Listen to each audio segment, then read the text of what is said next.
Welcome, everybody, to the Undisputed Podcast of the world. Ding, ding, ding. Oh, I like it. It's Yes, we are back in your ear hole. It is the Saturday before the Royal Rumble. I'm going to start introducing the co-host of this show. Directly to my left, the one, the only, Chad Showtime Schultz. How's it going? It's going great, Trebuchet. Pumped to be here. Pumped for tomorrow. Woo! The road to WrestleMania starts here. Let's get hyped, boys and girls. Yes. And sitting directly across from me, the other co-host for this particular episode, Cody Ghodes. What is going on? What is Royal going Rumble? Not much. Not much? Just the usual. Usual computer. Being present, got a computer. And some brackets. Got some brackets. You know, I got some things going on That's over here. cool. I'm sure we'll be talking about them. He's the resident tech head here at the podcast. That is Yeah, true. indeed. But if the show sounds good, thank him for it. If it doesn't, blame him. blame him for it, exactly. Blame me. The task at hand this week is worst injuries, and I may pass out while we're going through all of these because I am very squeamish. We were watching some videos before this, and he is already looking a little pale. I am not feeling so good about it. I feel like if someone mentions the former U.S. champion, he may just fall over. That's true. I may just get out of here. We have to have a passed out trebuchet. And that's an angle that we're going to work with here. But we're talking about worst injuries here, guys. Starting with ones like inside the ring. We're just going to jump right into it. Chris Benoit versus Sabu. November to Remember, 1994. I believe it was a botched back body drop is what they were going for. Yep. Well, they weren't going for the botch, but it ended up being a botched back body drop.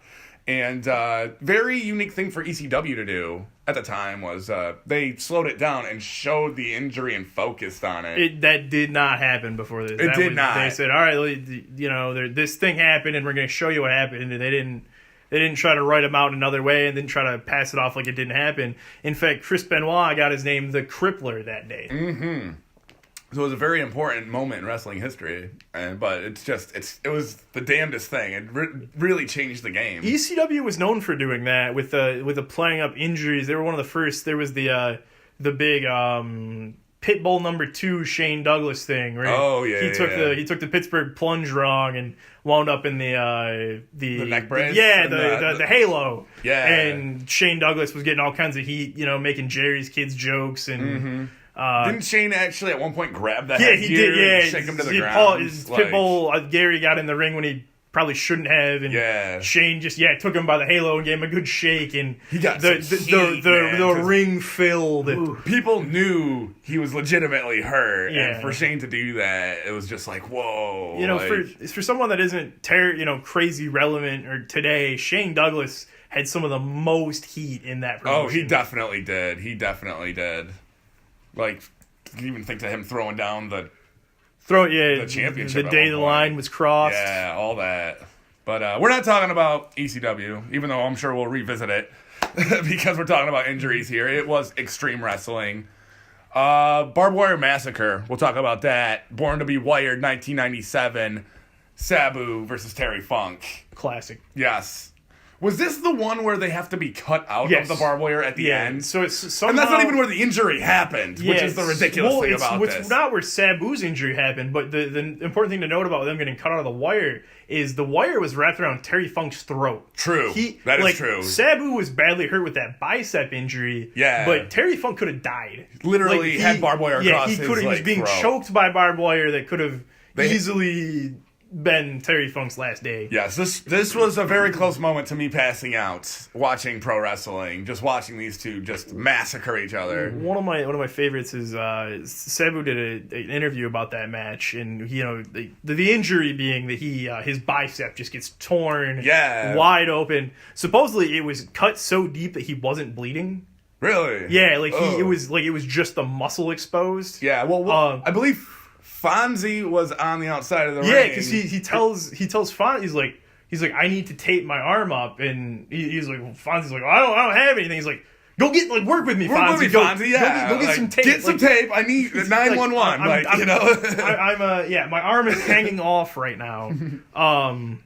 But yeah, well, there was some blood involved. I'm pretty sure that was the first barbed wire match in America. I think it had been done in Japan before that in the death matches, but I think it was the first time it happened in America. Yeah, it was gruesome, but I believe both of these guys have done it since. Yeah, no, there was actually, especially at ECW reunion shows, they've done Terry Funk, Sabu, and then I think Shane Douglas again was involved in a triple threat one.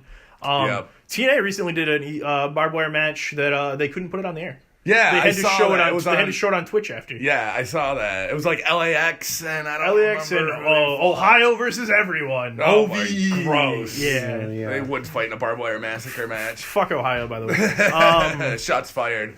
But yeah, so that was definitely opened that up to the to have those kind of matches in America, and just as gross as Sabu's injury was, I always found it telling that Terry Funk was in that much danger at the end of it. Where they had to get they're like, all right, hold still. We got to get wire cutters out here to cut everybody loose. Guy not to be overlooked when we're speaking about barbed wire, Mick Foley. Yeah. I don't know if he had any barbed wire massacre matches per se, but he definitely dabbled with the stuff. Yeah, I don't think he did any matches where the ropes were barbed wire, but definitely in those Japanese death matches, in his Japan days, I'm sure he did. Yeah, I've seen him wrestle on explosives. Yeah, Mick Foley lost his ear. Let's talk about that. Vader, he was fighting in Germany, I believe it was. In Germany, yep. Foley goes for the cactus clothesline, over the top rope. And they didn't. The ropes were too tight or something? They didn't. No, they didn't tape them right. Okay. Because basically, when you use real ropes the way WWE does, the reason they're blue is that's blue tape on them, and that keeps the strands in. Okay. Well, somehow one of the strands of the rope broke out, and Foley and Vader go over the top, catch his ear in there, and my lord! They put it on ice for him, but yeah, couldn't reconnect. I wish everybody could see Trebuchet at this moment. Oh my god, yeah, it's getting pretty bad. He's looking like he's having a hard time. If there's an I Quit match going on in the the podcast, not yet. We'll press on. Ask him when. Ask him when. It's just ask him. Ask him. Yeah, classic. But it's one of the. I heard it. I forget where I heard the story, but basically. They were talking about how WWF had like a masseuse that basically worked for them, would like help these guys, after their matches, and he would say that Mick Foley had no bone structure. He was just like a big blob. Yeah, and the thought was like because he had so little bone structure, that's how he could take the crazy bumps he did and not die. Yeah, that's crazy. He just was absorbed it all. Yeah. But I mean, think about Hell in a Cell. I mean, yeah. He had his nose was smiling. He had a tooth in his nose. Not through his freaking nose. That's I'd like to apologize to all of my friends that don't watch wrestling that I've shown that match to just to fuck with. I have done that so many times. Like, hey, you want to see something crazy? Come watch. Hey, come man watch on the street. You want to see something awesome? Like, yeah. Come here. Get in here, guy. What's that one thing? What's that one thing in his nose? Chet? Oh, that's a tooth. You have definitely seen it at least 4 times with me. I guarantee it. If you haven't seen that match, Chris, I'm repealing your wrestling fan card as of right now. I've seen it. Hand to the front. Good God Almighty, he is broken in half. Yeah. That match. He gets thrown off the cell. He gets thrown through it. His kidney was all messed up. I remember that. Thumbtacks were involved. Yeah, it was my favorite part of that. Well, there's two parts of the story I really like. This video, YouTube. So I clicked the first Google result, and it's like this video is unavailable. I wonder why. WWE's careful with their copyrights, but the two favorite parts of that story are one, it was Terry Funk's idea to start on top of the cage. Really, they wanted to do something to outdo. Mankind, Shawn Michaels, Undertaker, Shawn Michaels, rather. Hell in a Cell. They're like, what set the bar really high. Yeah, what are we going to do? And Funk goes, why don't you start on top of the cage? Yeah. Foley goes, that was the first and last time I listened to Terry Funk. And then Vince McMahon, a notable quote after the match is, Mick Foley comes back and Vince goes, thank you so much for doing that. I never want to see you ever do that again. Never do it again. And then they did it again. He fought Triple H. That was nowhere near. They definitely played it close to the vest and like restructured the cell and everything else. Do you remember when it was the Kevin Owens versus Shane McMahon when they were on top of the cell? Yeah. I have never had wrestling has never given me a panic attack before. I was having really bad anxiety with that too. I was sitting in my apartment, just every punch, I was just like, I could feel. I'm like, please don't break. Just please don't break. They're so high up there. Yeah. Well, it's not even. They've said a million times before that it's not the bump throwing into the announce table that's the worst. It's the one where they hit the ring because that ring is so stiff. Yeah. You can just see their body. Your body just. Like that. Oh, that hurt. Yeah. But before we get to, I want to talk about one more match with Mick Foley and Vader. It was a WCW match where I want to say it was like Saturday night, and Vader just kept punching him in the face like at one point. I don't remember this one. It's on Mick Foley's best of Mick Foley, one of his DVDs or whatever. It's really gory. I think he ends up breaking Mick's nose at one point in it. Like it's just like he's like literally punched him in the face. Vader was known for working stiff in those days. Yeah, check that out, everybody. Yeah, I'll have to check that out. I don't remember that one. Yeah. I'm sure I have a copy of it somewhere lying around. But all right, we'll move into another organization. We'll go from ECW to WCW. They have their fair share of injuries. The one that pops right into my head is the Sid Vicious one. It was at the Sin pay-per-view, January 2001. It was almost the end of WCW. And Sid Vicious broke his leg for 2 more paychecks. Yeah, it was just vicious. You can check that out on the WWE Network if you want to. I don't recommend it. I do not recommend it at all. I did not remember it pre this podcast. I looked it up right before this. Yeah. I'm good with that sort of thing. I mean, what was my reaction to that video? It was appropriate. Just like, whoa. You can feel it. Like, you know what I mean? If anyone's ever seen that video of Anderson Silva breaking his leg when he shin kicks that guy, it's very similar. Like, every time I see it, I'm checking my leg right now just to make sure it's still okay. Yeah, like, I feel for him. His leg goes in, 3 different directions. So bad. His foot's one way, his ankle's another, and then, his lower thigh is another way. It was just one of those things where, they're stopping the match right now. Yeah, I don't know. I don't know. This is not a wrestling spot. I'm not sure how he even kept his leg, to be honest. Some people that break their legs like this sometimes don't keep them. I know. He did. He's still walking around as far as I know. Yeah, no, he had to cancel a recent indie booking because the Trump's travel ban kept him from going. Really? His story. Okay. Yeah, I don't take that for what it's worth. Yeah, I don't actually. It was an internet meme for a minute where he's like, I have to cancel this booking because Trump's travel ban won't let me get to the event. All right, Sid. Psycho Sid, after all. Yep. Another WCW injury. Bret Hart's career being ended. That was the other big one that I think of. Yes. It was a mule kick, I believe. Yeah, it was. He used to do those big strong back kicks. Mm-hmm. And just boom. If Bret Hart's story is to be believed, before the match he goes, "I only want one thing out of you: don't hurt me." Oh my lord! He went right in the match, and what did he do? Hurt him he ended right his away. career. Yeah, concussed him good. They say that the concussion led to the stroke Bret had too, because Bret was driving I heard Bret was driving a motorcycle and had a stroke and got into an accident. And they I don't know for 100% sure, but the theory was that the concussion led to that stroke.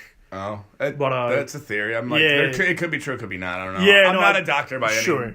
I'm pretty sure it was Bret's side of the story, but I mean, if you want to hear Bret talk about it, there's lots of videos of him talking about it. I'm sure he'd talk about it today if you really want to. Yeah, if we could have him on the show, I'm sure he'd talk about Goldberg just long enough to stop talking about Seth Rollins. Oh yeah, shots fired. But one more before we get away from WCW, that I particularly remember was Ric Flair. It was one of the, I think it was War Games pay-per-view, and Mr. Perfect, he wasn't Mr. Perfect at the time, they called him Kurt Hennig, came out, and Flair's head was in the cage door, and he slammed it in there, and I just saw blood just go everywhere. I don't remember this one either. And the Nitro after, they just showed Ric Flair's face, and he just had, he looked like Frankenstein. He just had stitches across his forehead.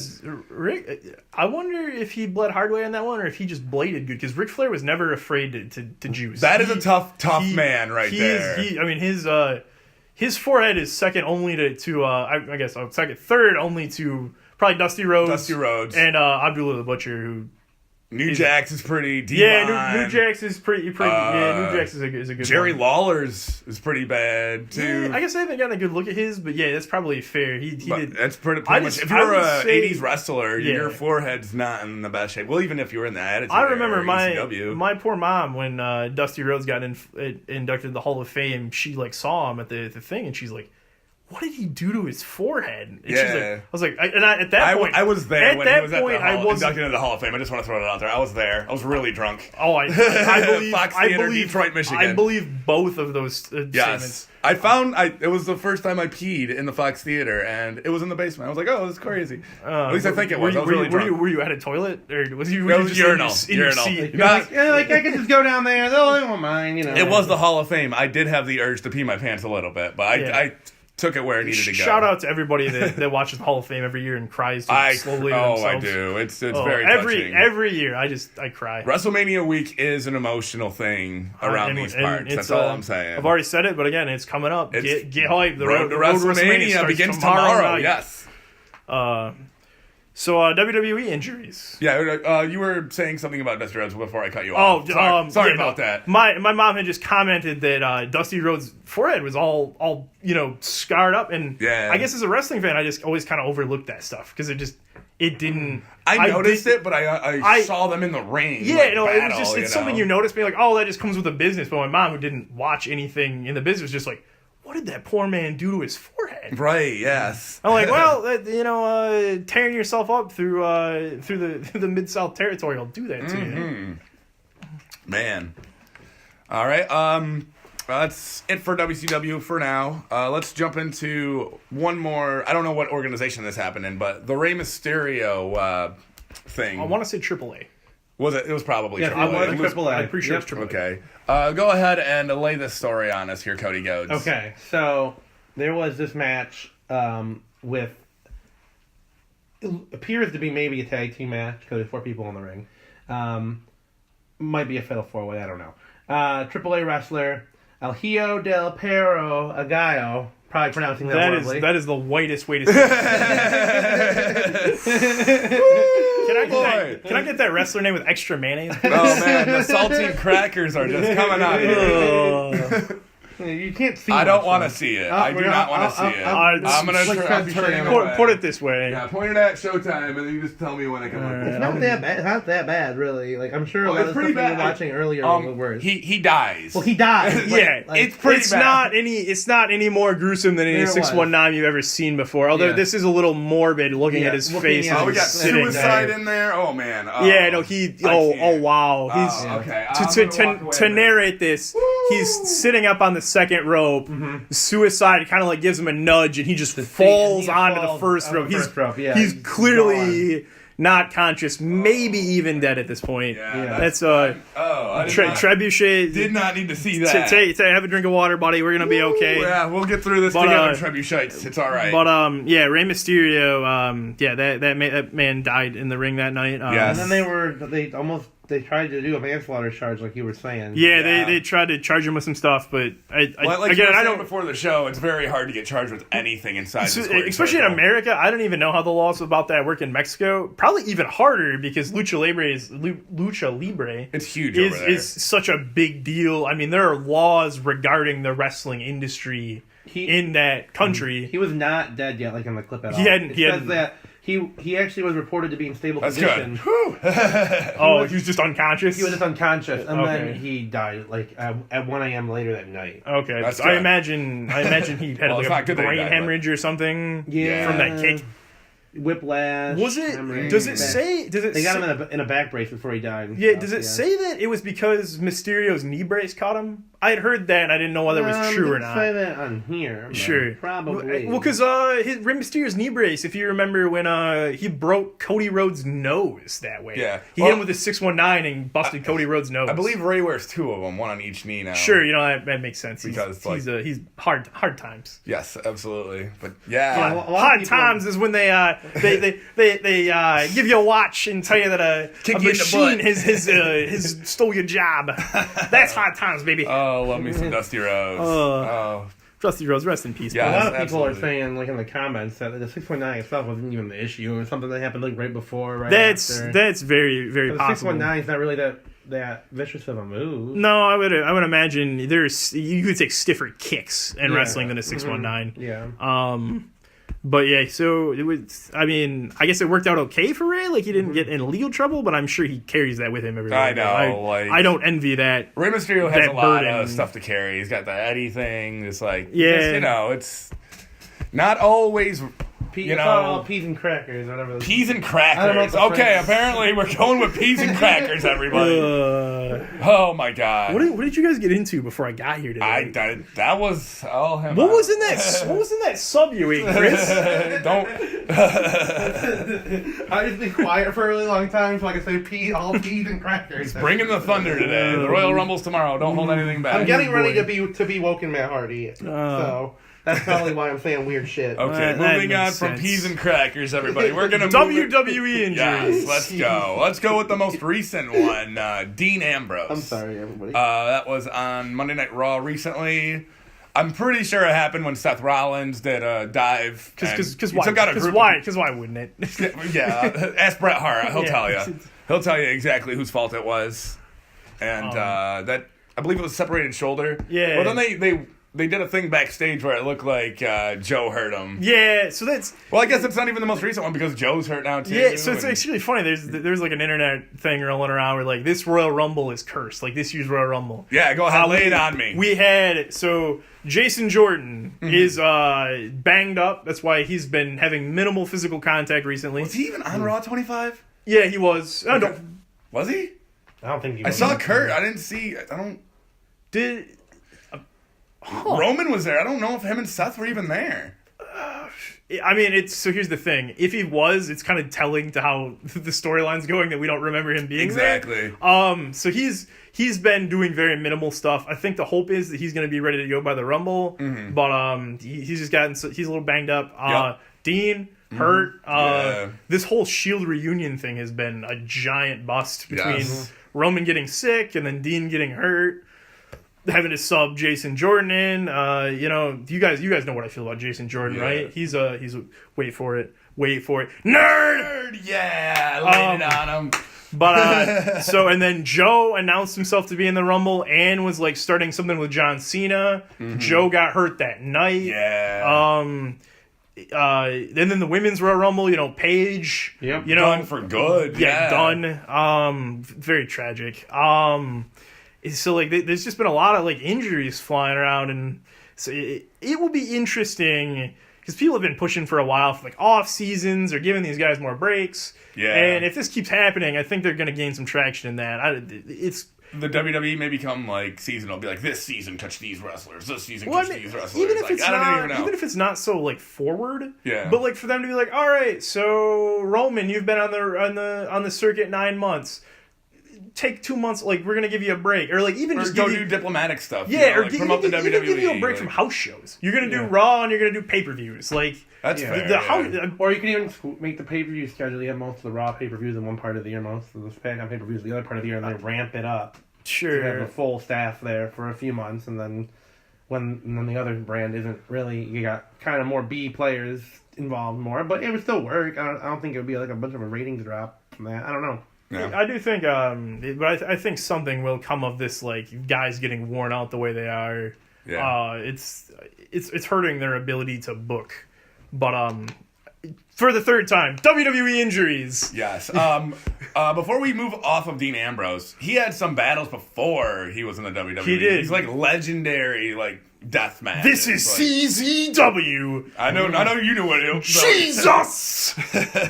Shout out to Danzig out there. I saw please don't hurt me. CZW stuff last week when I was looking at the NWA title thing. They've been defending that there. Mm-hmm. Yeah. Speaking of the NWA title, I have a plan for that. I will get into that later. Stay tuned, everybody. If I'm not passed out, I will lay my genius plan on all of you. Will Trebuchet be passed out? Place your bets now. Yes. So they were gonna do. I think I was telling you about this last week, where Dean Ambrose, when he came into WWE, when he was in NXT, long before the Shield, they were kind of pushing this thing where it was gonna be him versus Mick. Oh, really? That'd be really cool. Dean Ambrose was on Twitter, which he doesn't do anymore. Yeah. But he would post things and he would basically tag them with "Thank you, Mick," where one of them was like, sitting in my WWE medical examination, having to explain, barbed wire scars on my arm and nerve damage. Thanks, Mick. Yeah. Where he was basically blaming all the crazy things he had to do to get over in the industry on Mick Foley setting the bar too high. Yeah. It's sad we didn't get to see it. In fact, I hope one day we get to, maybe not with Mick, but for Mick's sake, I really don't want to. Sure. I would, like, he just had hip surgery. I don't think it needs to be Mick in the ring per se, but I would like to see that interaction, or even just that angle with Dean where he's like, I did all these dumb things in the WWE or in CZW before this to even get here, and now I'm all banged up because it took me this long to get over with the fans, and that anti-hardcore stuff that really got over with Mick in ECW. Oh yeah. That was really cool because he was all like, "I can't hack it in the ECW. Take me back, Uncle Eric." That's like, right. Yeah. It was really interesting way to make the ECW fans hate you. To say that the wrestling that the mainstream is telling you is better, to embrace that. If you want in their face was awesome. If you want to see, so I've heard Mick Foley accused of his promos being a little too upbeat, a little too pandering. The latter part of his career. Yeah. Go back and watch those anti-hardcore ECW promos. Mick Foley is on a whole nother level. He literally spits on the WCW Tag Team Championship and throws it down. Yeah. He ends up getting suspended, I think. That was a lot of work. Flair was in charge. Ric Flair's issues with him. I'm trying to remember the quote, but something about you give everything for these fans, and I wouldn't piss on you if you were on fire, and he spits it on the belt and throws it. Yeah, no, it was a really good interview. You could just see it in his eyes, and I believe he waited an hour to shoot that too. So he was just hanging out backstage. The classic, I have a 2-year-old son named Dewey. And I look out in the crowd, and what does the sign say? But Cane Dewey. Why would you fans want... He explains, these sick fans are making a joke about him caning his 2-year-old son and how he's sick to death of the ECW fans. And it's... Anybody who says that pro wrestling can't be art... Watch those promos, watch his emotions, get back to me. And yes. Call me back and tell me why you're wrong. Yes, exactly. We will listen wholeheartedly as to how we are right, because that's what we do. Exactly. I believe that is the policy of the show as of forever. So, all right, moving on, back to some more WWE worst hits is what I'm going to call this. This is the worst hits of the WWE. Joey Mercury in the Armageddon 2006. And I believe that was a TLC match. So it was originally supposed to be London and Kendrick versus Regal and Dave Taylor for the tag titles. Teddy Long comes out, doing his dance. Oh yeah, I love Teddy Long. Shout out to Teddy Long. And says, because Armageddon is the Christmas pay-per-view. Yeah, it was always in December. Yep, yeah. And he goes, well, I got a big present for all the fans out there. Holla, holla, holla. Holla. We're gonna turn this into a fatal 4-way match. Mm-hmm. And just for fun, it's gonna be tables, ladders, and chairs. Oh my! Oh yeah. Our chemistry is good today. It's pretty good. I'm liking what we got going. Rolling pretty good. But so basically, they bring the tables, ladders, and chairs out, and Regal and Taylor are free to climb. But they also add the newly returned Hardy Boys. Oh, dun dun dun! Delete before all that stuff. That's right. I'm making a transcript. Oh, okay. Tune in tomorrow night, guys. For I will do it tomorrow. For Chris reading the transcript. It's gonna be good. And Eminem was also added to the mix. And what we my eyes are bad and I can't read what you wrote, but I'm sure it's all nonsense. I'll give you a quick preview. Yeah. Do not adjust your speakers, everybody. That's really what he said. That's what he said. So they added Eminem and the Hardy Boys to the mix, and basically Jeff Hardy does the spot with the ladder where basically Matt would hold the two guys' faces over the ladder, and Jeff would kick it, so basically jump up and kick it in your face. So okay. Like the teeter-totter. teeter-totter the ladder. Yeah. And so I what's Christian blew out his elbow in one of the TLC matches from taking that. Oh, really? I didn't know that one. I believe it, though. That's a pretty crazy spot. Yeah. But the idea is that, so when you do it, you're supposed to be able to cover your face up in a split second and not get your face crushed. Right. Well, Joey didn't do that. Oh, no. This was so bad. It was just I just remember blood everywhere. So he catches it, immediately rolls out of the ring, and he's holding his face, and you can't really see anything's wrong, but he looks down while holding his face. He puts his head down, and then he puts his head back up, and you can just see when he there's just a pool of blood. It's just so much blood. Like someone had gotten shot. Oh my god! It's just if an investigative detective was in there, they'd just be like, "Somebody died." Yeah. Like, oh my lord. He takes his hands away from his face, and you can see his eyes are immediately just swollen shut. Like his face looks like a mask. Almost. This was another one of those moments where I wanted to pass out after seeing it. I'm like, why did I put myself through that? Yeah. Joey. That was a big mistake. Joey was quoted as saying he felt like his eye, like he had gotten his eyes smashed. Like he thought his eyes took it in the eye. Yeah, he thought like he couldn't see. Well, there's just so much blood in his eye. Yeah, they immediately carted Joey out. I think he was in the hospital before the match ended. That's testament to the WWE staff and all the medical people there. And that was even before they really started to get crazy about the no blood and like doctors everywhere. Right, like this was guys still bled at that time. They still handled this excellently. But yeah, Joey was out for a while. I think that's what's led to Nitro / Morrison kind of getting his singles push. Yeah. I think he went to ECW not long after that. Well, I think didn't he team up with The Miz after that? No, you're right. He did. He did. That was when The Miz became really like The Miz to me. That's when I became a huge fan of The Miz. What were those WWE Network shows called? The ones they just had on the website. Superstars? No, it was Miz and Morrison had their own like little the rap sheet. Yeah. That was really those were great. Those were great. It was Morrison and the Miz just shooting. Yeah, it was just making fun of There were Carlito and Primo, the Colones. They were like butts on their face. The Colons. It was so adolescent humor. I loved it. There are 3 stand-up comedians sitting at this table, and I think we all wish we could write anything that funny. Yes, it was very like DX like in the adolescence of it. It was just so silly and just so like ridiculous. It was great. Bring it back, the rap sheet. I'd love to see that. I mean, first I'd like to just see John Morrison come back. Yeah, they call him Johnny Impact. He's got so many. Do you remember that scene in Rocky where Rocky gives you got too many nicknames, Apollo? Yeah. John Morrison has too many nicknames. Too many nicknames. He's got too many names. But I'm glad we got to talk about all that. This one you brought up recently, the Neville one. Yes. Go ahead and jump into that. So Chris Jericho versus Neville. Yes. Actually, Neville's kind of getting a push right now. Good. He deserves it. He's a really wrestler. In this story. Oh, in the story. I thought you meant like now. That's awesome. I didn't know that. He's on the outs right now. I'm like, I don't watch 205 Live. I'm sorry. Yeah, there's some politics going on. But at the time, he was kind of really getting a singles push. Yeah. With like the heavyweight guys. Yeah. I don't think we'd actually established the cruiserweight division back yet. No, I don't think it was there yet. But he does something off the top rope. And you can clearly see he didn't land right, and he goes down, and there's something wrong with his ankle, I believe. Yeah.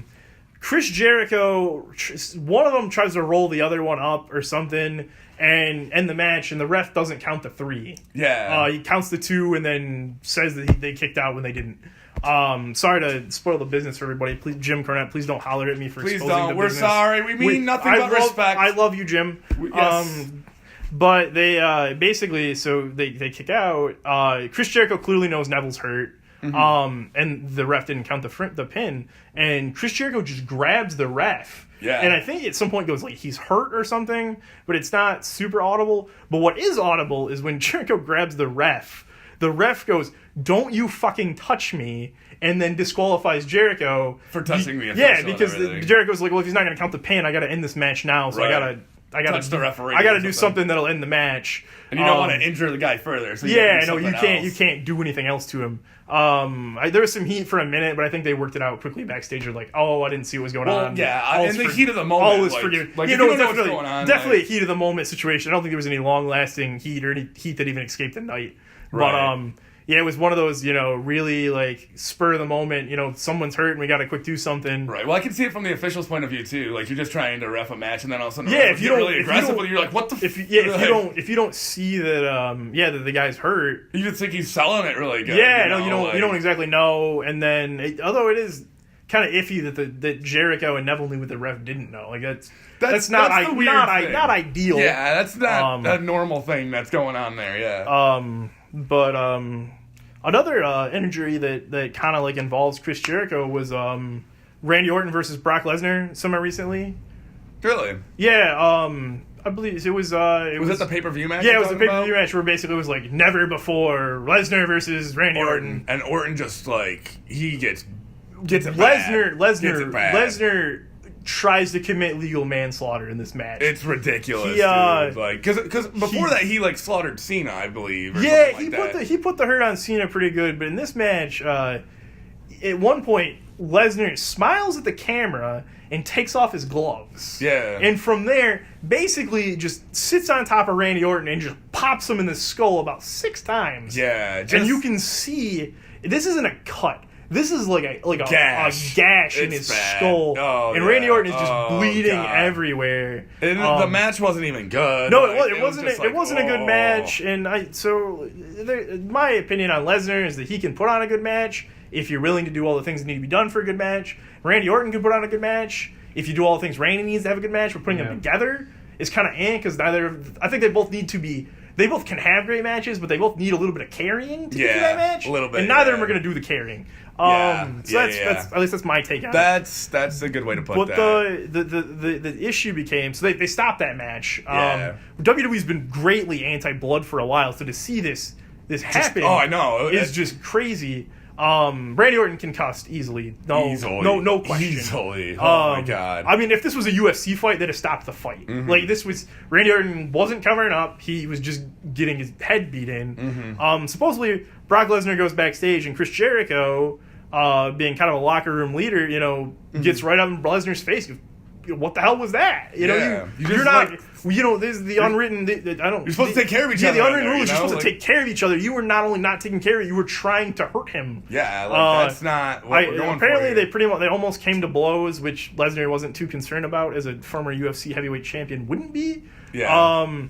But the story was that Orton knew it was going to happen and that he was fine with it. But then when you talk to Randy later, he's like, well, I didn't think it was going to go like that. I thought he was going to hit me a few times. I didn't think he was going to try to kill me. Exactly.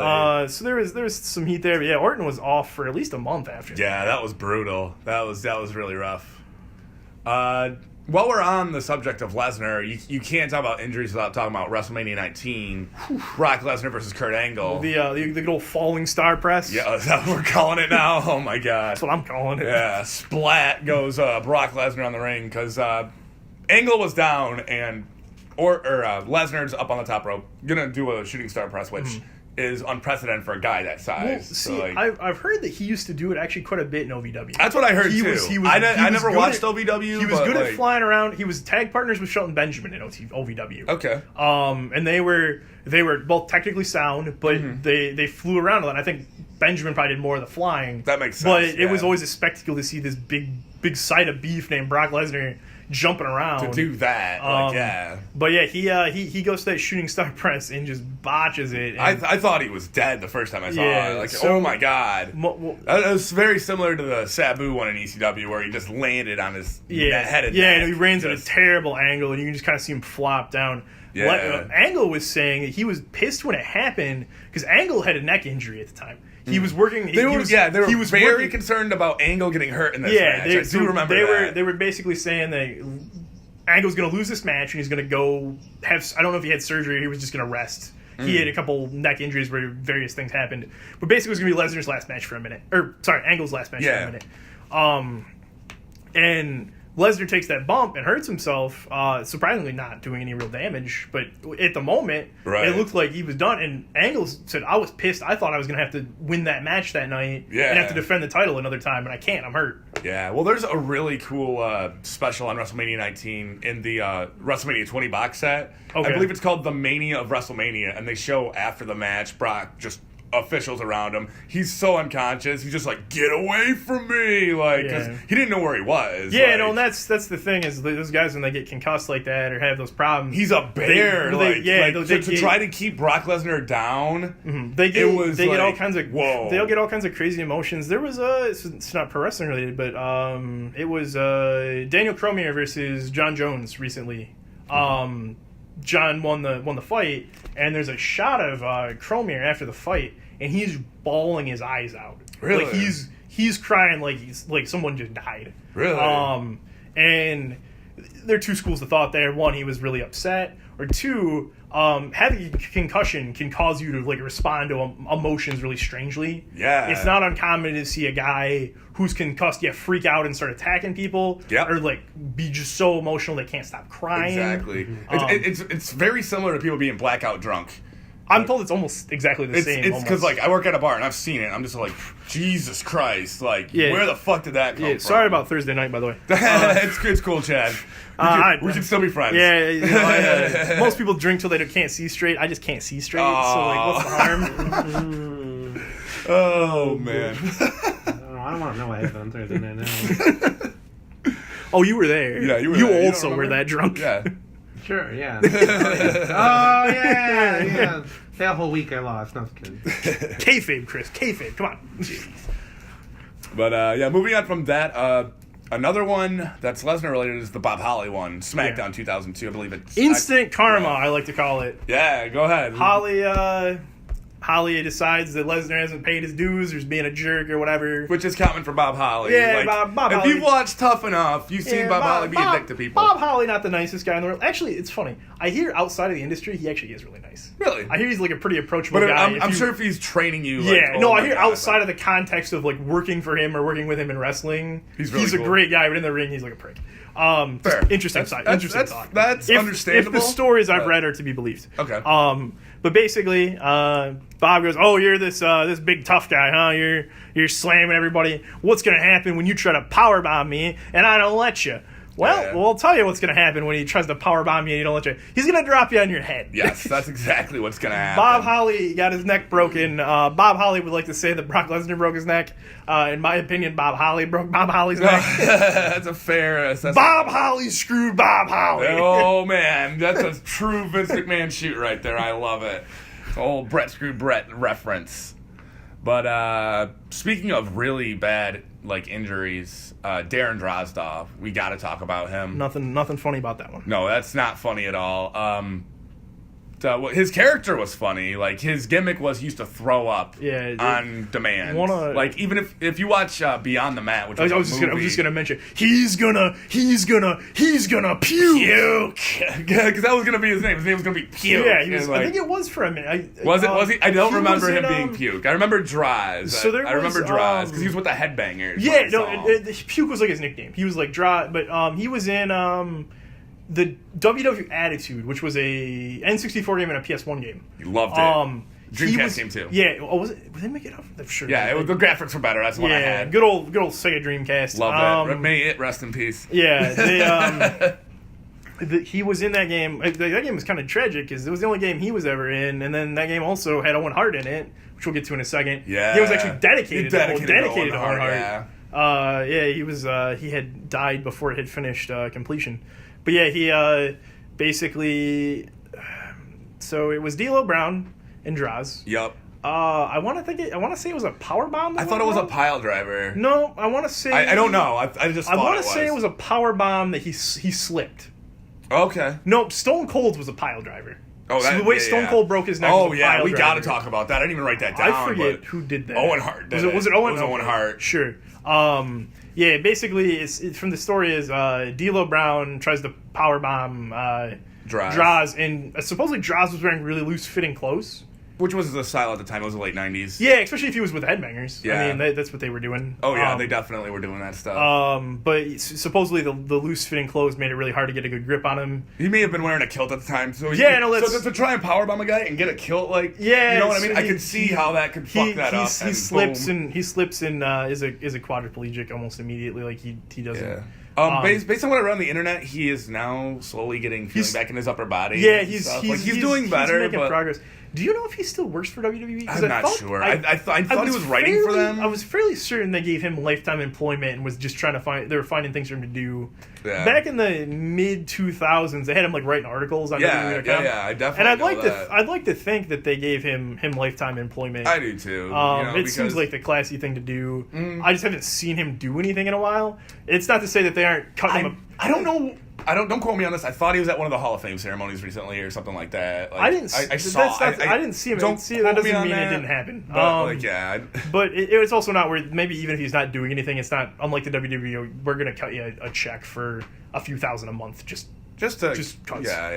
Because they've been good about that. The way they handle that, as far as I know, it's been really good. Yeah, it was really too bad. His career was just starting, and I hear he was a really great guy. I hear that too. He was gonna be an up and comer. They had high hopes for him. He had a good look. I don't love that puke gimmick. I think that was very. I think they would have got beyond that. It was only gonna go so far. I really think they were gonna get beyond that. He was involved in the LOD angle. He was in the Legion of Doom for a while. He kind of took that story. That's a crazy thing too, because Hawk ended up having a really bad ending. That was more drugs. That wasn't an injury. That was. But I remember a spot where one of the LOD fell off the Titantron. Hawk basically tries to kill himself. That's the angle. He feels like Droz is taking his place in Legion of Doom. Yeah. And gets drunk and depressed and tries to kill himself. And I'm pretty anything goes in entertainment, particularly wrestling. Yeah. And even I find that to be pretty tactless. I was scared for I was like, oh my god, this is really high. I remember him going really high up there, and then I think he fell. He comes off. Anytime they bothered to if a guy had personal issues, we're gonna make his character he's got personal issues. They found it to be. They did the same thing with Scott Hall in WCW. Good old last call, Scott Hall, and that. Yeah, had him tripping when he got in the ring. At a certain point, I've never been a Scott Hall fan ever. No, but at a certain point, when are you just encouraging bad behavior and making it funny when it's not? Right, come on, guys, we need to clean that up. But I feel like we're doing a better job now. Sure, absolutely. No, that would never fly today. Yeah, but we talked about Owen Hart. Might as well get into it. Let's over the edge. Segue into deaths here. Over the Edge, 1999. Probably the most tragic thing that I've experienced in wrestling. So they don't have footage of that released, him falling. No, I'm sure they have angles of it. WWE has them. I don't believe. There's a rumor going around that those videotapes exist in the vault, and they say never replicate, never destroy, never release. They're meant to exist in nothing. They're never to be copied, and they're never to be watched, and you're not supposed to destroy them. That's fair. They exist, I feel like that's what they should do. They exist for whatever reason, but they're not to be done anything with. Because I saw this whole pay-per-view, and after it happened, they didn't show the thing at all. It was Owen Hart was supposed to come down. They were in the middle of they were setting it up. I think it was a vignette or something. They were showing the blue blazer. Yeah. And they came back and they're just shooting Lawler and JR and the fans, and he's just Jim Ross. It's the first time on wrestling they broke character. This is serious. Yeah. Owen Hart just fell. He came down. From what I understand, he hit the post. Yeah. And then he ended up inside the ring and he just died. Yeah, I think he was DOA on that one. Yeah, it was just for better or worse. They call that Owen voice when the commentators talk like that. When they go out of character. When they're listen to everybody. Basically, very similar to when Benoit died or Eddie died. When Jerry had his heart attack that time. Yeah, that was they call that the term for that is Owen voice. Okay. Because it's just reminiscent of them breaking character and I said, that was the first time I remember that. Yeah, I don't think it ever happened that way before that. At least as a shoot. Mm-hmm. But one of the more sad things is they kept the show going, which was a controversial decision. Mm-hmm. People maintain that's what Owen would have wanted. Yeah. I never met the man, but that passes what I know about him. Everybody says he was a prankster backstage. Yeah, everybody has good stuff to say about him. He was a class act. What I understand, but he was an up and comer. Another member of the Hart family. Brett's younger brother, like him and Brett tore it down at WrestleMania before. So and there's a lot of like politics behind that. But basically, if you go back and watch that pay-per-view, you'll see guys cutting promos and then halfway through bursting into tears, going, and we're praying for you, man. Like they can't do their character anymore. They have to. Are you talking about the Raw after? No, I'm talking about during Over the Edge. Oh, okay. I think I can't remember. There's a specific one where it happened pretty dramatically. Like mid promo, they started crying. Where it's like, Owen, I'm praying for you. Like, they couldn't go on. I think it had something to do with the Jeff Jarrett match. Okay, well, I remember at the Raw after that, all of the wrestlers... Raw as Owen was like the tribute show. Yeah, everybody... I remember Deborah's in particular, she said something like... She was talking directly to Owen, she's like, I still keep looking for you, and I can't do it, and she just broke down. Even Triple H, broke down. I actually went back and watched a couple of those recently, the tribute shows. Yeah. And I don't know why...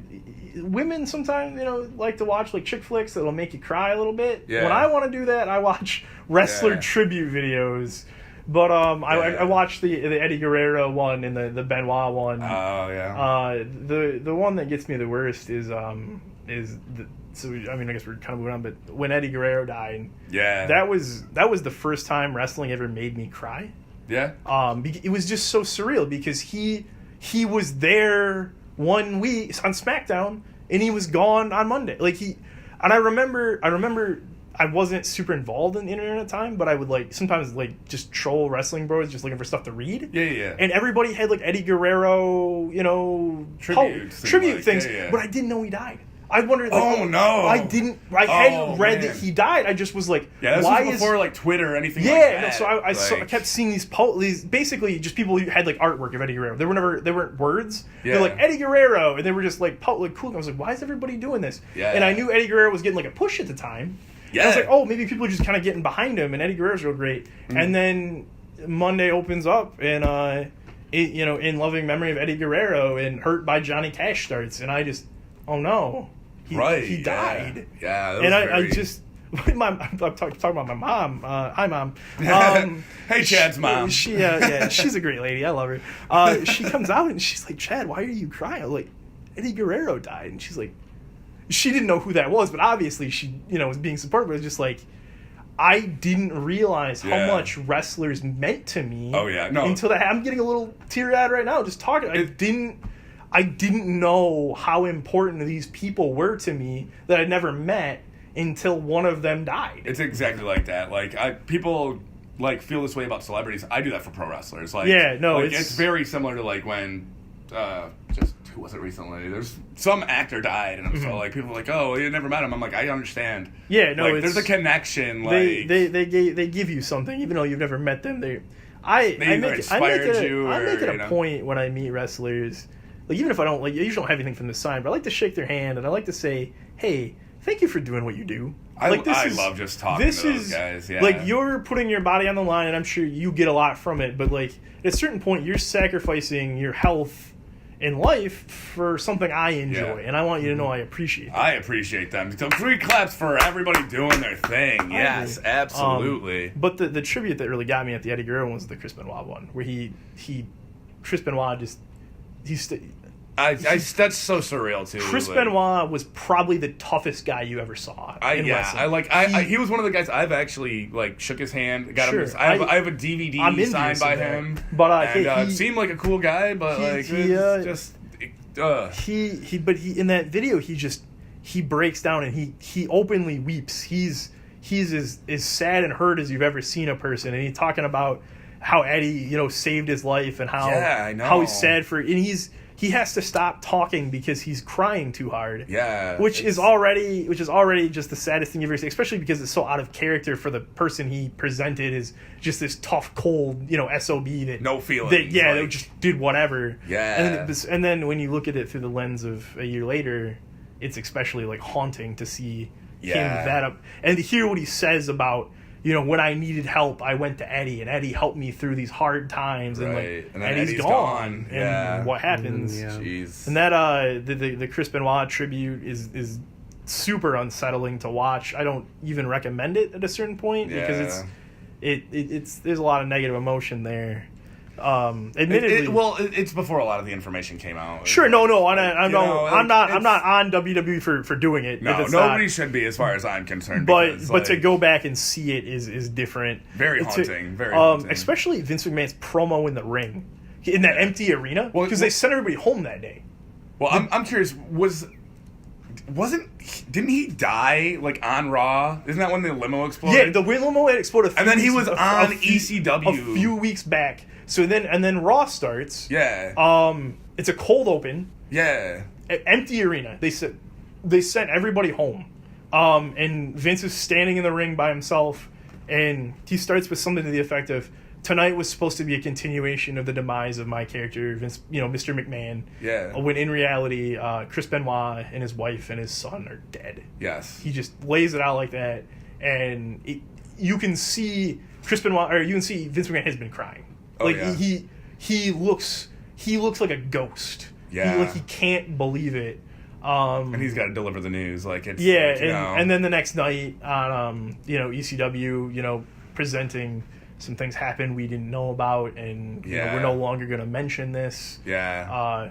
So it was a crazy 40, because he misses Night of Champions. Yeah. Tribute show on Raw. Yep. Never mentioned again after ECW. Yeah. Roller coaster ride, man. I remember it very vividly. The one that got me about the Chris Benoit was CM Punk's interview. Because he talks about how lucky he felt to work with Chris Benoit, and then he talks about how angry he was Sunday night. Yeah. Because he didn't show up. He's like, "I was really mad at you, Chris. I was really angry, and now I hear about this, and I feel terrible." Like, it was like, CM Punk's kind of like a pretty callous guy, and you don't feel like you get a lot of honest emotion out of him. That felt like he's really there. Yeah. But the one image I can just never get out of my head as a wrestling fan is that when they were doing the tribute bell to Eddie Guerrero, and you can see Chris Benoit right up there in the front in the Eddie Guerrero shirt, and he's just bawling. Yeah. Yeah. Because they were running buddies for the longest time. Over in Japan, WCW, they came to WWE together. Just not if there's a happy ending. I feel like not only is that not a happy ending with the Eddie Guerrero, but with the Eddie Guerrero thing, Eddie gave so much of himself to the business. He was such a great guy. Everybody loved him. And we mentioned that the show went on when Owen Hart died, and it's something he would have wanted. Yeah, and I believe that. Yeah, I do too. When Eddie died, I can't put that stamp on the way they handled that situation. Like the tribute show was beautiful. It was. But it should have stopped there. Even giving Rey Mysterio a push to honor Eddie Guerrero, I'm fine with that. That seems fine. Especially because... Are you okay with them bringing Vicky in? I would be okay with them bringing Vicky in a manner that didn't feel so expletive.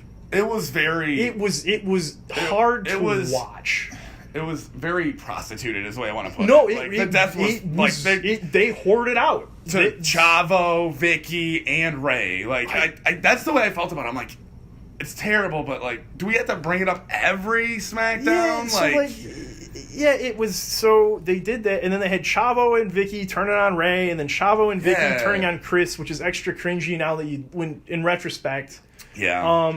But the one that takes the cake is Randy Orton says in a promo to Rey Mysterio, you keep looking up to talk to Eddie Guerrero, and he's not up there. Eddie Guerrero's in hell. Yeah, that was like, what? I love Edgy and I love Shoots, but that was unnecessary. And then Randy Orton drives his lowrider through the back of the Titantron and just destroys his lowrider. Yeah, I have that was too far. I have great memories of Eddie Guerrero. I think the tribute show they had for him was beautiful. I think Rey Mysterio getting a push after both made sense for a personal and business level. Yes. I think everything beyond that was disgusting. Completely and utterly disgusting. Agreed.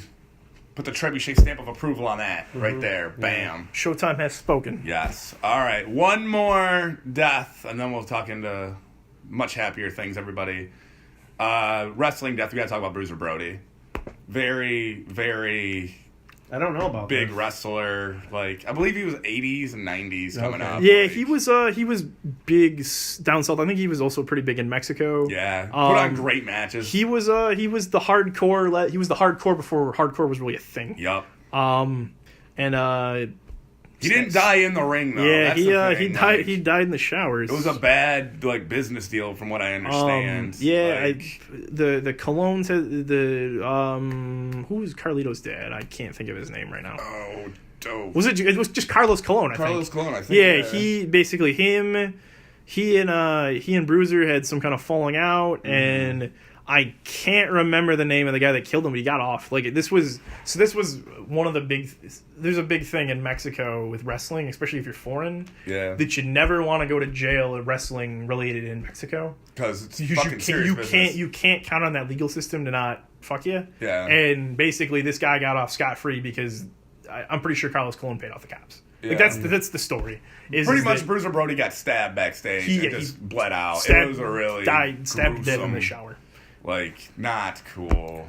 Yeah, but it was. It was definitely money related. I guess like maybe he either asked for more money before or after a match or something. I've heard Bruiser Brody wasn't the most diplomatic guy in the world. I hear that too. And that was in the era of I don't know if he used to do the thing, and a couple other guys would do it too, where they would Jim Cornette talks about it sometimes, where they would before the show, if they felt like they weren't getting what they deserved or just getting screwed over in some way, they'd grab their bag, get dressed, and walk around the ring.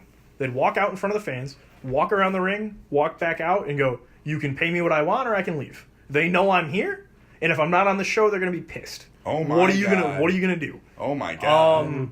Who else used to do that? I know Brody did it. Ernie Ladd did it a lot. Okay. The big cat Ernie Ladd. Yeah. Jeez. That's crazy. Well, Jeff Jarrett did something similar to that, too, when he dropped the belt to the Intercontinental Championship to China. That's why he's never going to be back in the WWE. He extorted. So he basically, for some reason, they didn't re-sign a contract, and they go, well, I've got your belt, and I'm not going to drop it unless you pay me some exorbitant amount of money. Like $100,000. So he wasn't extorting them on the show, but he was saying, if you want me to come drop this belt, you're going to have to give me a lot of money. Yeah. Which they did. Was a pretty scummy thing to do, I felt like. Although, to be honest, I don't know what kind of business deal led to them having the belt on him when he was on the outside. Wasn't under contract. And from what I understand about Jeff Jarrett, he wasn't the kind of guy you could trust to do that with. I'm sure there are plenty of guys in the business that are company guys who go, I'm working 2 weeks on a handshake deal and I have the belt. I'm going to do the right thing, and I'm sure there's plenty of guys you can trust to do that. Yeah. I don't think Jeff Jarrett is one of those guys. Based on what I know about Jeff Jarrett. But it's funny, the invasion, the start of the invasion promo where Vince McMahon buys WCW. He talks about Jeff Jarrett in that promo. You spell your name double J. Well, I think you're going to be F-R-I. Oh no, I lied. It's going to be G-O-O-N-E. Gone. Classic. Well, all right, everybody. That's it for injuries and deaths for right now. We're going to talk into some more fun things. Cody Ghodes, you got the bracket in front of you. We had the Mixed Match Challenge going on here. Can you update the bracket? Before we start that, I know I had said I didn't think the Mixed Match Challenge was going to be on the WWE Network. It is. I lied. It is. It's on there. It is on the WWE Network. So if you're not watching it on Facebook, because whatever reason, go watch it on the WWE Network. It's good. And I apologize for being wrong. That's cool. So I've never been wrong. I hope to never be. You say that, but has anyone seen his hair lately? What's wrong with that? It's typical white guy with dreadlocks here. Yeah, no, nothing weird about that at all. Not at all. I'm just gonna forget shit all over. Okay, we have a 7-way tie for first. Woo! Good job, everybody. 7-way tie. Who's not tied for first? My Let's start mom with that. D is in 8th place. Oh, and we're not got one right yet. We're doing this in her house too. Yep. She's a saint, even if she's bad at predictions. Saint D. Baylor and Banks won week 1. I don't know if you guys brought it up. It's Baylor, but yeah. Baylor. Sometimes the basketball team. Here's the issue. I've done this twice now, but I've only done it with the bracket in my face. I feel like because brackets are college basketball based, I want to say Baylor. I know. That's exactly what I'm saying. It's like when I went to Subway recently. I keep saying football instead of foot-long meatball marinara. What? I keep saying I want a football marinara. Sounds rubbery. Anyway, and then this week, Miz and Asuka beat Big E and Carmella. Yes. That's where we're at. That was awesome. Next week, Strowman and Bliss are up against Sami Zayn and Becky Lynch, and everyone picked Strowman and Bliss. Some people have them going very far. Yes, but I do have Lynch and Sami Zayn as my fan vote. Your fan vote? It is worth noting that so does Roy. It is worth noting that Strowman and Bliss are representing Connor's cure. Yes, that is true. So that makes them the favorite again. Yeah, like that sounds a little jaded, but like it's WWE's own charity. Hard to believe they're going to take a loss here. Yeah. Financially, that would be good helpful for them. Yep. Is anybody else loving the aesthetic of those two running around together, Strowman and Bliss? Just like this big 7-foot guy and this 5-foot girl. They're just like. She's just like has to jar her neck all the way up to look at him. He literally petted her. Yeah, no, like, I'm looking forward to the match. My favorite part though is how done with it she is. She's just like, fuck this shit. I'm done with it. Like she looks annoyed all the time. Yeah, it's just so beautiful. Yes, that was great. The New Day came out with Carmella with mini Money in the Banks. That was really cool. Yeah, it reminded me, Money in the Bank, particularly good time to bring this up. I think there is a decent chance that they will have the Money in the Bank cash and happen during this. You think so? Bold. During the Rude Charlotte match, one of those? It could happen then, or it could happen after this is so long, the belt could change hands, and then it could happen later on. Okay. That is a bold prediction. All right, I like it. I like it. Happy Rusev Day, everybody. Happy Rusev Day. Speaking of that, did you check out the Lana video I linked to you? Briefly, yeah. Yes. Lana has just been working her in-ring stuff, taking it down. So kind of a throwback to our show last episode. I personally think Lana's going to be bigger than Rusev when it's all said and done. I think you're wrong. I know. I think you're about to be wrong for the first time. No, I don't think so. I think that Lana might be as big as you think she's going to be, but I think Rusev could, over the next 5 or so years. I don't think they're going to use Rusev right. That's just based on what I know from the WWE. That's my thing. Is I'm not saying Lana has to crash and burn. She might, but I'm not saying she might. But I'm saying she has to. Mm-hmm. I think Rusev is going nowhere but up. I don't know. I don't know. I don't watch a ton of Total Divas or much at all. But what I have, the Bruiser is not here. No, she'll be here tomorrow, and to get your Total Diva stuff in here. Yes. But what I have seen of him backstage and just like those things is he's just. It's weird to have like a Joe Everyman in wrestling. He's just Rusev's your Everyman. He's just this sarcastic husband who's dragging his wife around and just like he just reminds me so much of the average guy. And he's really like, if one thing will be the downfall of Rusev, it's that he's too sarcastic for his own good on social media. Mm. He is a schmarmy little shit. Like he's great way to put it. What was it? Oh, so on Raw 25, Vince took that stunner, which was not pretty. Yeah. Which is typical Vince. That's fine. Rusev goes, and the award for worst selling of a stunner goes to and tags Vince McMahon. Ah, nice. Bravo. Ballsy tagging. Yeah, no, that's you're either play with fire. You better hope it's funny. You better hope he laughs. That's all I'm saying. Icarus may be flying a little too close to the sun on that one. Yeah, because otherwise you're gonna end up fired. Yeah. Speaking of fired, Enzo Amore, goodbye. You're fired. He is Dunzo Amore. Yes. Dunzo Amore. Got accused of... Thank you. I'll be here all night. Try the meal tomorrow. But, he's Dunzo. Got accused of sexual assault. Didn't tell anybody about it. That seems to be the problem, is that had he told WWE when he was supposed to, he'd probably have been suspended for a long time. Yep. But if things are if he's cleared, I'm sure he'd be okay in the long run. But the WWE got blindsided by TMZ on the night of Raw 25. Not a good move. They didn't want to have to be going on damage control on the 25th anniversary of their show. Correct. It's also worth noting that I'm sure if it happened to someone else, there'd be some people probably going to bat for him and be like, "Hey, don't fire him. He doesn't deserve it." No one likes Enzo. He had it coming, and seems self-induced. We'll see where this goes. There's a lot of controversy. He's released a statement claiming all innocence in this thing. Yeah, he said he's not going to mention. It's like a legal statement too. It was like by his lawyer. No, that's exactly what I was going to say. I'm pretty sure the lawyer wrote it up for him and tweeted that out. He didn't. I'm going to use my right to remain silent, and you can't teach that. No, it was definitely a bravo. Bravo. It was definitely a legal statement. Thanks, guys.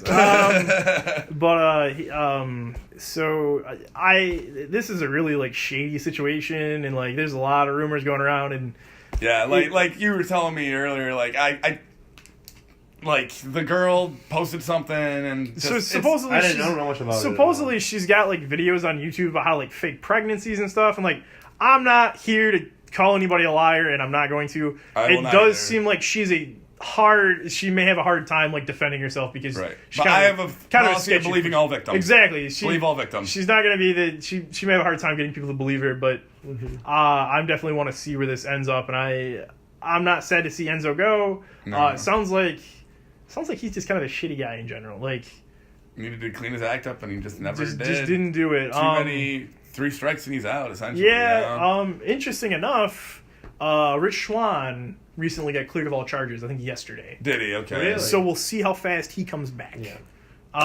He also a domestic violence situation. WWE has zero tolerance for. Yep. Was only suspended, but all charges have been dropped, and that's not to say he's innocent or that he didn't do anything wrong, but I think as far as WWE is concerned, that's about as good as it's going to get. Yeah. So we'll see how fast he comes back. I'm sure will be back. I predict he'll be back, but not anytime soon. I give it they might, maybe a year. They might have by the time he comes back, they might not even. They might have completely changed the idea of cruiserweights. Sure. It's also worth noting that they're announcing this Tuesday for 205 Live. New general manager. Yes. And they're going to talk about the title situation. Yes. Because Enzo had the belt. Yeah, Enzo. Who is Enzo. GM? There isn't. Daniel there Bryan isn't one just for made an 205 announcement. Live. Okay, so they're going to announce one. It's Enzo joins the ranks of the few people that have been released while holding a title. Yeah. Flair had it and went to WCW, and then then WWE was served papers to not be able to show it on TV. Yeah, Flair, Medusa. Medusa's a big one. She literally dropped the WWE Women's Championship in the trash on Nitro. Yeah, big part of the Monday Night War. They still talk about it to this day. Anybody else? Currently or more recently, I should say. Yeah, I don't. Edge retired with it. Yeah, that's not a release. I like that. Release. I mean, that's like that. The current situation with Dolph Ziggler. Like he left, relinquished it. Relinquishing. He formally relinquished it. You're right. Yeah, whole other conversation. He did announce and then drop it. That's true. And it's not like he might be kayfabe gone, but I don't suspect he's actually. I don't think he's actually gone either. He could be back. In fact, I think he's. As far as I'm concerned, I think he's winning the Royal Rumble. I'm out. I'll be back. Trebuchet's leaving again. Oh boy. How's it going, Chris? Pretty good. How about you? I'm doing all right. All right. But I think Enzo put WWE in a real bad spot a couple times. They're done. They're done. He had no friends in the locker room, and then when you put management in that terrible of a spot, you're in trouble. It's worth noting. I saw a picture today. Mm-hmm. They've taken Enzo's face off the truck. Oh, okay. He and Big Cass were on one of the production trucks. Yeah. And they've literally, Cass is still there, but the spot between Cass and I think it's Naomi, they've literally peeled off his face. Wow. They are done. They are done. Sure, Vince McMahon was fuming. I'm just sure. Yeah, no, I imagine there were a lot of expletives, mostly based around why are you letting us get blindsided by this? I'm sure some furniture got smashed. That's all I'm saying. I would be angry if I was running a company and one of my employees got themselves in a situation like that. I would be angry, and I agree that suspending them until it's solved is the right thing to do. Yep. Letting it happen the way he did, firing is completely acceptable. It's completely acceptable. Yeah, one of the more interesting things is. He showed up to Raw that day wearing a shirt that said, "Today is the best day of my life. I can't wait until tomorrow," was on the back. And people don't know whether that was just a coincidence or he was trying to say something, but it's well regarded that his attitude towards being a decent guy in general, like he wanted to be Floyd Money Mayweather of WWE so bad with 100th of the talent he had. Like he wants to be the biggest, baddest guy and do whatever he wants and say whatever he wants and get away with it without actually being any good at it. You can't get away with it unless you have something to back it up with. Yeah. If you want to know how to do it, check out the guy in this next segment. The Rock, everybody. Big news for the People's Champion. He's getting his own musical. I believe it's named The People's Musical. Oh, really? I thought it was going to be Rock of Ages. Oh! Rock You Like a Hurricane. There's plenty of them. You can just... Yeah. Come see me Wednesday at Funniest Person in GR. They'll all be that good, I promise. He will rock you, everybody. That's right. Oh, man. But, yeah, The Rock's getting a musical. I think that's fun. Unfortunately, the People's Champ himself is not going to be in it. I understand it's going to be pie-based. And that's the only thing I know about it, but that makes me want to see it. Why wouldn't it be? That makes me... I really hope it's based on the WWE The Music Volume 5 song that The Rock That would performed. be fantastic. His car breaks down, I hope it goes on from there. I hope at some point they play American Pie. Like, the guy who's playing The Rock just like, bye, Miss American Pie. Have himself a rock concert, if you right. will. Oh, my God. Get out of here. All right. We have come to the pun portion of the show. Yes. And it is punned. It's pun-believable. Just, all right, everybody. Now to my, the moment you all have been waiting for. My plan for the NWA Championship. Do tell. I, Trebuchet, want to start a GoFundMe to buy the NWA Championship from Magnus, I believe, has it right now. I think he goes by Nick Aldis or something. Yeah. Okay. We're calling him Magnus. I want to be the Ted DiBiase for the NWA Championship. Yeah. Back in the day, Ted DiBiase bought the World Wrestling Federation Championship from Andre the Giant, making Andre the Giant the shortest champion in history. To be fair, I don't believe Ted DiBiase is counted in the official list of champions, though. Really? Yeah, so Ted... Really? That is not cool with Trebuchet here. So Andre... So...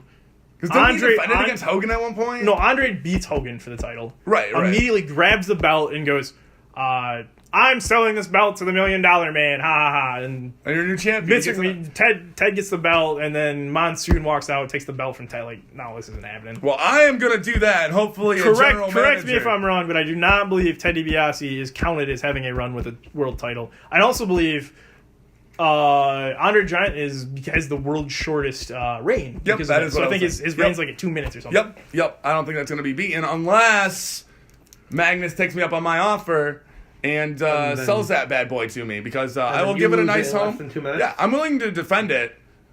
And I don't know if anybody knows how bad I want to wear some championship gold. But I believe if you buy that belt, you better watch yourself. That's fine. The 24/7 rule will not be in effect. I guarantee that. We're gonna wrestle on my terms, and I guarantee you that I'm not gonna do it unless there's a count-out rule available. Well, just so you know, if you buy that championship, just be ready to go 1-on-1 with the blind one. I will. Chad, Showtime. Because who doesn't want to see a blind guy fight a white guy with dreadlocks? Who doesn't want to see that? I mean, the tickets print themselves. I mean, or you could just come out the division on Sunday nights usually and see me doing it for free.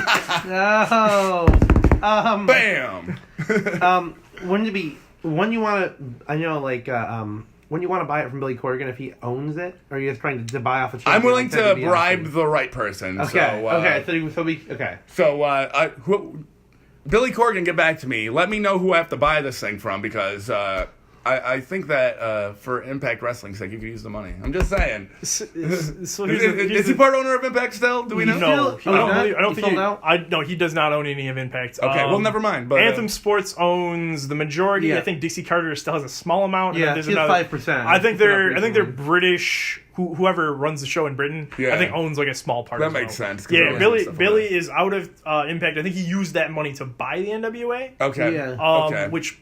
Like, to be honest, we probably could have pooled our money together and done that 6 months ago. I had like $8. It's awesome. It actually has gotten the NWA has the value of it all. I feel like has gone up slightly. Well, we're talking about the NWA today, and like 6 months ago, we probably wouldn't have been talking about it. At least in the current sense. Well, we were talking about it. I was watching the history of the World Heavyweight Championship, and I was and looking up the territories and what actually happened. Yeah, if you're gonna mention Harley Race, the NWA comes up, but like no one would be like, "Hey, today with the NWA title, like it's sitting in a vault collecting dust somewhere." I literally had to look it up. Like, what I find interesting about it is that I don't understand why they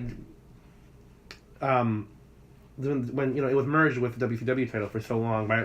How it re-split up. Because it wasn't really described well. At a certain point, when I was reading about it. Okay, here we go. I've listened to Jim Cornette talk so much I should only answer this. I believe when at a certain point WCW and the NWA split. Yeah, WCW came out with their own championship. I believe is what yeah, happened. so I'm trying to think of when that was. I think it had something to do when the split with Jim Crockett happened. Probably right around the time basically, Nitro started. Okay. Roughly around that time. It probably had something to do with Black Saturday too, when they pulled Crockett off the air and put because they put WWF on and everybody hated that. Yep. I've read about that. Yeah, sure. My thought is that when they split, when they WCW, I'm pretty sure when Ted Turner bought WCW, that's when that split happened. Okay. Because he wasn't buying the NWA. And then for a while the NWA didn't do anything. Yeah. And then they were part of TNA. Yeah, it was merged with the TNA. Yeah, so then it split off. Yeah, it was the original name for TNA was NWA TNA Impact. Yep. I remember hearing that. Because they had. I was really excited when I saw that. Yeah, I was like, oh god, because the original title, so the X Division title and the tag titles both had the NWA name on them. Yep. And the world title at TNA was just the NWA belt. Yeah, it was you great, were just NWA champ. Loved it. Yeah, that's one of my favorite belts. I was telling you that before. Yeah, that's why I want to buy it. I want to give it more prestige than it has. The old 10 pounds of gold. I am going to set up that GoFundMe before tomorrow. Yeah, so currently, NWA, they have a YouTube channel now, and they actually have a documentary series called 10 Pounds of Gold, where the champion goes around Tim Storm, and then he lost it to Magnus. Yep. But basically, like big name indie shows, they're defending the NWA and they title. just had on that channel a number 1 contendership match at the Impact Zone. No crowd. Who was that? It was Tim Storm. Tim Storm and was that the empty arena match? Yeah, empty arena match. Who else was in it? I can't think of who the other person was. I watched almost all of it. Oh, I didn't watch all of it. I feel like such a I would have watched that. I feel like such a bad fan for not knowing. I know. I think my computer's dead. I can't look it up. So here's the thing is. So it's almost like a meme right now, this NWA title thing, and then defending it. Mm-hmm. I think in the next 5 years, like we're gonna look back on this conversation and be like, that was the start of something. Like I think Billy Corgan seems hell bent to be involved in the wrestling industry. I like his passion. I really admire him. If I had a rock band and had all the money he did, I would be doing very similar things. Like I get it. Sure. I mean, yeah, he seems like not afraid to get hurt out there. Yeah. He had the problems of Smashing Pumpkins. He dated Courtney Love. Like he's not afraid to get his hands dirty. Exactly. Oh my god. I mean, that's funny. But seriously though, if he didn't want to be involved in the wrestling industry, he'd have quit after the TNA debacle. Oh, easily. Like that's Dealing enough. with Dixie Carter that is enough. That is enough to make any reasonable person go, yeah, I don't need to be in the wrestling industry. That's fine. This is all terrible. I have a belief that he doesn't shave his head anymore. It fell out after dealing with Dixie Carter. Oh yeah, there you go. I think so. There's the term for guys like Billy. They call them the money marks. Yeah. Where like they got a ton of money like and they're willing. Investor. Yeah, they're willing to be a part of the wrestling industry just because they love wrestling, but they're not like involved in wrestling. They're not trained. They're not going to make any decisions or anything like that. Really. So, but I think so. That's kind of how he's seen right now. But I think NWA could be a big thing coming up. Like I think. Well, Billy Corgan in Impact, he was coming out and doing stuff. On he was an Josephus. Couldn't think of his name till now. Josephus. I don't know who that is. Jocephus. Josephus. Yeah, I'm not familiar. Yeah. I think what will happen is if TNA goes under, when TNA goes under, because they've lost so much of their roster in the past few weeks. It's so bad. It hasn't hit TV yet. They lost EC3. Oh damn! Well, no, when I was doing research about this, I was looking into it, and it's like, all these champions, the current champions on Wikipedia were up to date. Yeah. But it was like all this stuff happened, and it's not going to air for 3 weeks yet. Yeah. Damn. So like a bunch of stuff's changed because here's the thing: the roster thinning out. EC3 is out, and he's actually one of my favorites to debut EC3. to be in the debut Royal Rumble. Yeah. Yes, make that happen. I hope he gets to be EC3. Yeah, and not his old character. His NXT character was lame. Even if they can't name him EC. even if they can't name him EC3, but to keep that character of him, even if they call him Derek Bateman, even his name is Derek Bateman, he's I don't want to be Derek Bateman again. But even if he came back and was like, hey, I was this clown on WWE TV, and now I've gone and earned my fame somewhere. But as long as he's that character, so he needs to be the arrogant ass that he was. He needs to I want to see that because he's really good at it. But yeah, they lost EC3. Lashley just left.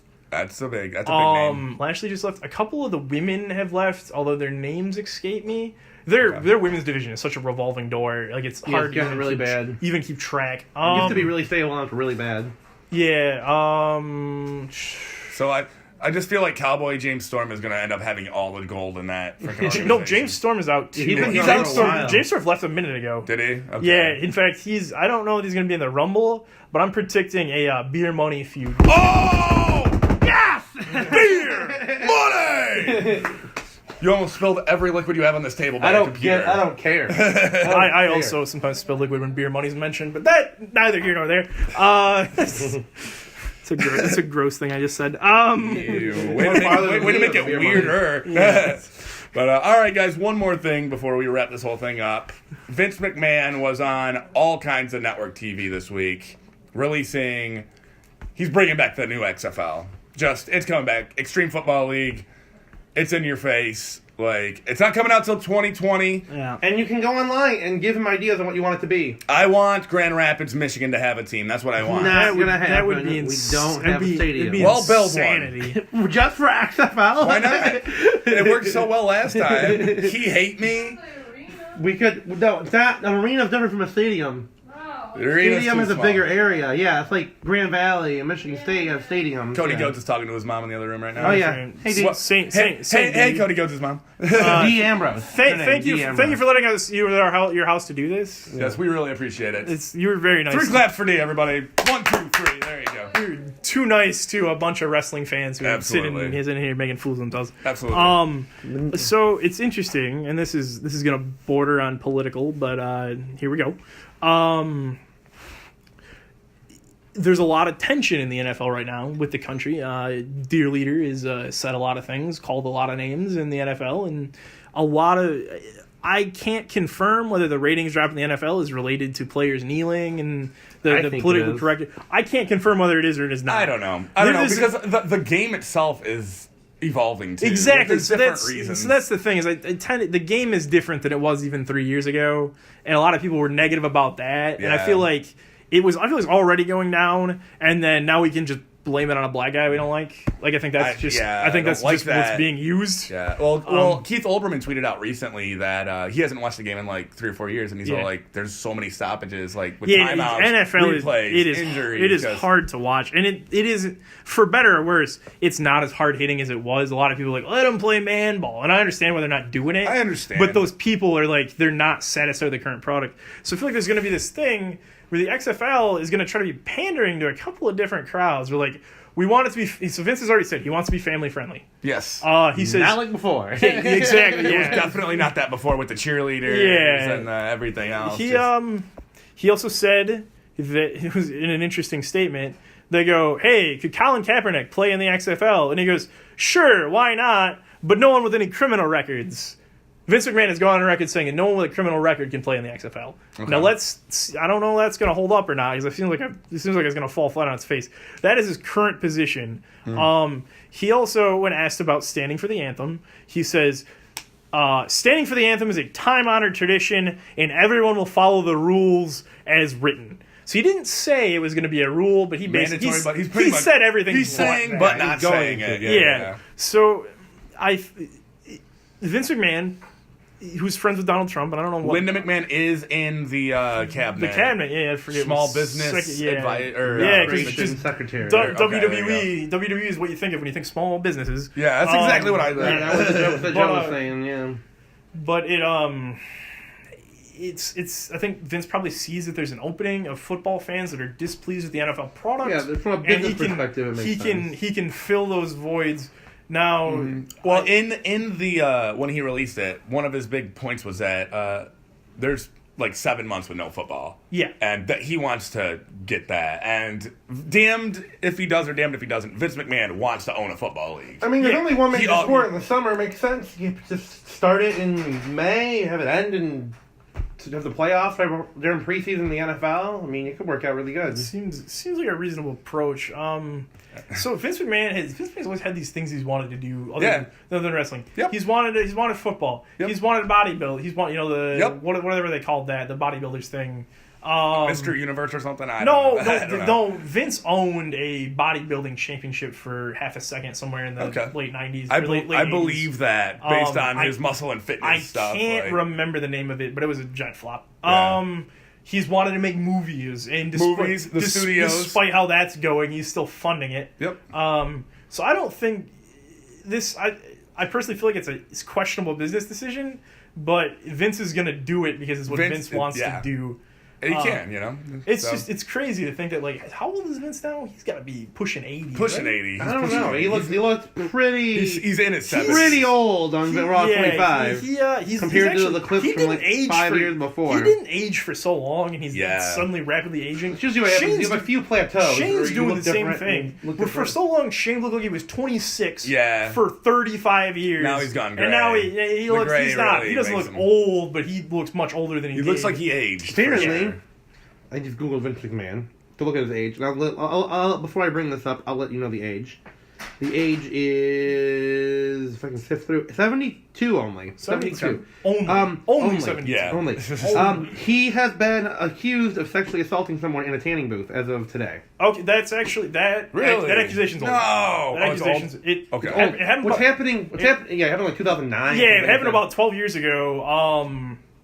So I don't think anything's going to happen. Yeah, I don't think so either. But the climate in which we live, where it is changing everything's being revisited from before. I saw a post about that today where someone had accused Meltzer of, like, why didn't you talk about these? Like, you obviously weren't reading the Observer 12 years ago because I did talk about it. Yeah. But it's being re-brought up because of everything. But it's just interesting to think that a man that old at that age, if I had that much money, so he basically sold $100 million worth of stock to open this company. I'd sell $100 million worth of stock, keep making a little money off stock, and live on that $100 million and be an old man and enjoy everything. Yeah, but that's not... Vince McMahon would go crazy if he did that. He would. He's a busybody, you know what I mean? Like, that's how he got to the top, was having that work ethic and that go and that drive. Yeah, I think...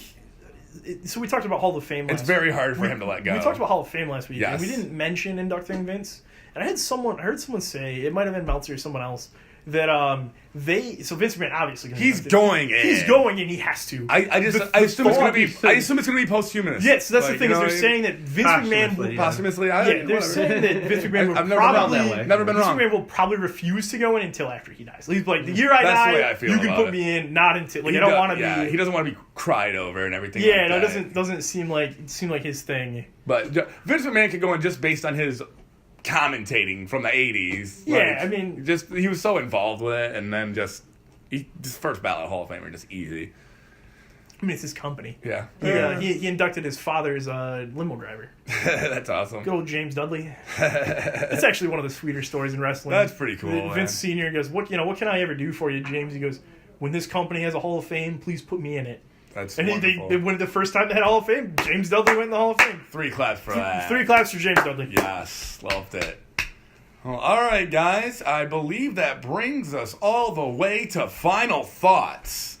Cody Ghodes. Well, it's been a pleasure to be on the Royal Rumble pre-show. I can't wait for tomorrow's actual pre-show where I make picks. Got some good ideas. I got my Jeff Hardy. I got it all ready. I got it all. You mean Matt Hardy? Matt Hardy. I'm wearing my Jeff Hardy shirt now because I said Jeff Hardy. So we have both Hardys present. Yeah, I got my Matt Hardy ready to go. It's interesting. What is your Matt Hardy for those of us that don't know? I'm going to be reading some transcripts. Give us a little bit right now. Yeah, give us a little preview. We got a minute. Yeah. Let's hear it. Okay, here we go. For millennia, my soul has wandered through space and time, but not all who wander are lost. I am well versed in all facets of the multiverse. I have studied at the Library of Alexandria, battled alongside Genghis Khan, danced with Cleopatra, held synopsiums with Plato, and meditated atop the Great Pyramid of Giza. I will eat you, and I will delete you. I will become champion of the entire multiverse. That's just about maybe like 25% of it. Oh man! I am not nearly stoned enough for this. The end. I'm a white guy with dreadlocks. I still know what the fuck he's talking about. I was expecting you to freak out when he starts reading this. I don't think we're on the same drugs, me and Matt Hardy. Are you telling me I'm not on Percocet? No, sorry to disappoint everybody out there. All right. Final thought, Chris. Yes. The work. Let's work ourselves into a shoot here. Your final thoughts, also the work. Stuff about the podcast. Listen. Oh yeah. UndisputedPodcast.com. Check it out. Go there. Listen. You can put it in your ear. Listen there. Or you can click on the iTunes link, the RSS link. It'll bring you into iTunes. If you have your own little internet tunes, you can listen to it there forever. You'll subscribe automatically. YouTube as well. You can also contact us at Gode. Yes. And at Trebuchet LOL. Damn right. Mm-hmm. Also at Showtime. You can see the Twitters are on the side of the website. There's not a whole lot of content on there besides just the episodes, but there are Twitter links. So hopefully there'll be a picture of our mean mugs on there by the end of the day. Oh yeah, we're gonna get that going here, I bet. Final thoughts, Trebuchet? I can't wait to be your next NWA champion. I am going to represent the brand with the utmost respect because I love that title. I'm going to set that GoFundMe up. I will continue to be on Twitter talking about how Lana is going to be better than Rusev. I'm going to keep that going for the year of 2018. Hashtag We Want Lana. It's our year. Let's do this. I am Trebuchet. Trebuchet out. My final thoughts. First of all, happy Rusev Day. I don't get me wrong, Lana's great, but it's Rusev Day all the way. Also, I just want everybody to know that I am pumped up. These guys are pumped up, and I hope you're pumped up too for the road to WrestleMania. It begins in less than 24 hours. We are on our way to the showcase of the Immortals, the grandest stage of them all, where heroes are born and legends are made. Ladies and gentlemen, the Royal Rumble is tomorrow. Onward and upwards to greatness.